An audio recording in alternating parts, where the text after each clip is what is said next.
जी R शिक्षण या आपल्या यूट्यूब चॅनलमध्ये आपणा सर्वांचं पुनश्च एकदा सहर्ष स्वागत।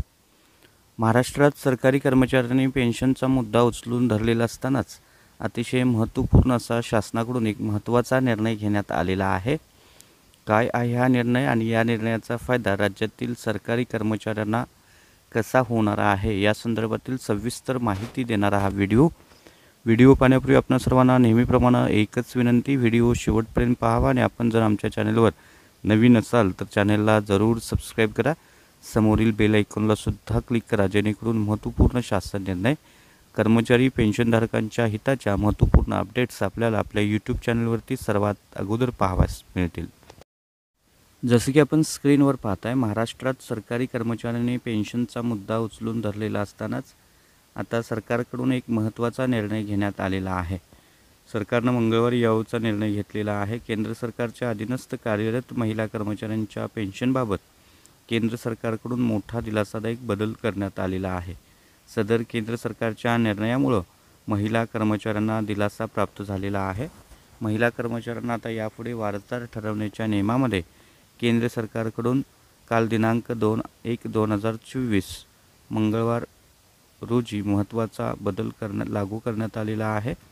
निवृत्तीवेतनधारक कल्याण विभागाच्या वतीनं सदर वारसदारांच्या नियमामध्ये सुधारणा करण्यात आलेली आहे।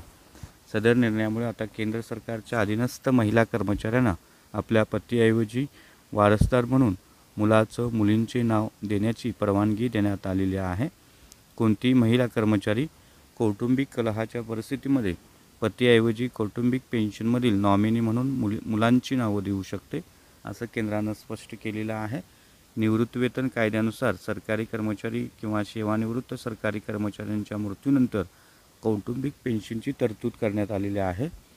यापूर्वी वारसदार म्हणून थेट पतीऐवजी मुलीचं नाव देण्याची परवानगी नव्हती।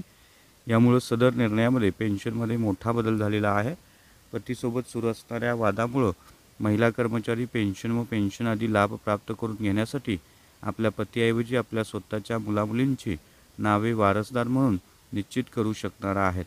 या संदर्भातील अधिकृत माहिती DOPPWचे सचिव फी श्रीनिवास यांनी मंगळवारी दिलेली आहे।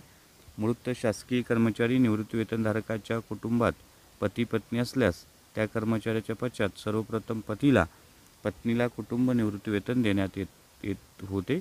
सध्याच्या नियमानुसार महिला सरकारी कर्मचाऱ्यांच्या मृत्यूनंतर पतीला कौटुंबिक निवृत्तीवेतन मिळते, तर पतीच्या मृत्यूनंतरच मुलींना कौटुंबिक पेन्शनचा लाभ मिळतो।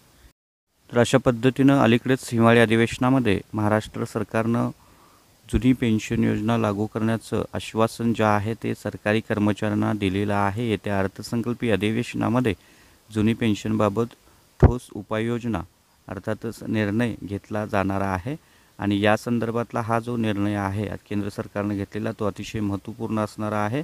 अर्थात हा केंद्र सरकारच्या पाठोपाठ राज्य सरकारही हा केंद्र सरकारचा नियम जो आहे तो महाराष्ट्रामध्ये लागू करणार आहे।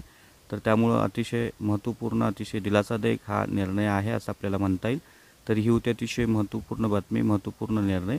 अशाच रोजच्या महत्त्वपूर्ण शासन निर्णयासाठी, महत्त्वपूर्ण अपडेट्ससाठी आपल्या चॅनलला जरूर सबस्क्राईब करा। व्हिडिओ आवडल्यास लाईक करा, शेअर करा। आपले काही प्रश्न असल्यास नक्की कमेंट करा। धन्यवाद।